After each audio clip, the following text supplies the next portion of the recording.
world economy hinges on China like never before. For years, it has been a dependable engine for growth, but now it is stalling. Beijing must battle inefficient industries, persistent producer price deflation, a potential property bubble, and unprecedented capital outflows. Shockwaves from China have sent global stocks lower, and there are fears of a ticking debt bomb. China is in dire need of new economic dynamics, but will it have the stomach for strong reforms? This month, we explored the global ripple effects of China's slowdown. Independent economist Andy Xie, Wall Street Journal correspondent Wei Gu, and Liang Meng, co-founder of Ascendant Capital Partners, a private equity investment firm, all at the table for On China. Liang Meng, Wei Gu, and Andy Xie, welcome to On China. Now, just how worried should we be about the economic slowdown in China and the way the Chinese government is intervening and handling the situation?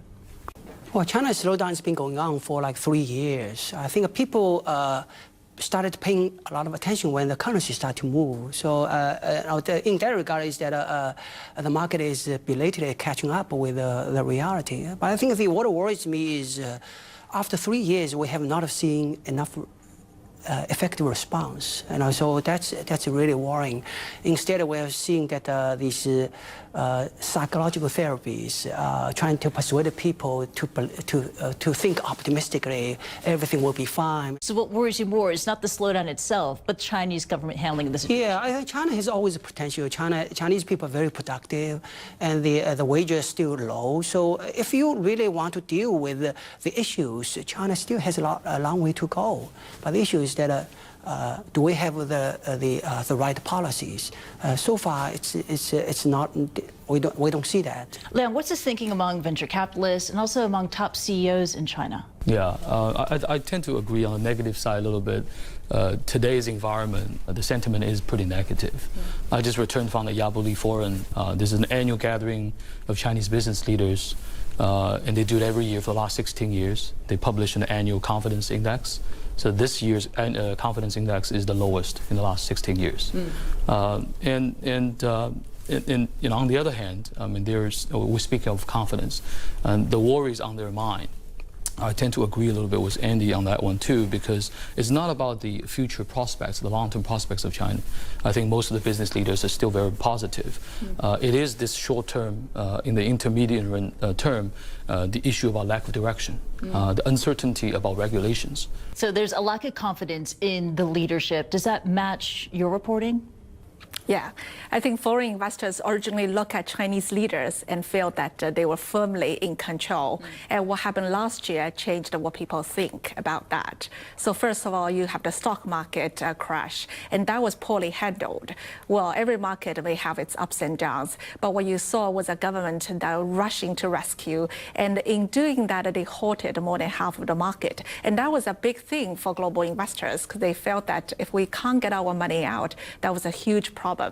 And then in August, China wanted to join the SDR, so it wanted to reduce the gap between offshore and onshore yuan. So it came up with this change into more flexibility of the yuan, what resulted in a big fall of the yuan. And people felt that the currency, which has been a big kind of a cornerstone for the global markets for a long time, now that is losing. So people lost confidence in Chinese authorities' ability to take control of the situation.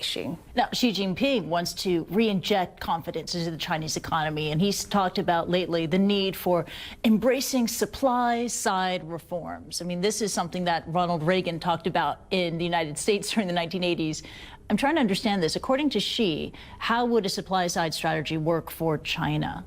Well, a supply-side strategy, then when we think of it narrowly, it means too much supply overcapacity in China, so laying off people, shutting down mines and all that. So that's a good thing. It's also a difficult thing to do structurally that will lead to a lot of job losses. So now we're saying 2 to 3 million coal miners are going to lose their job.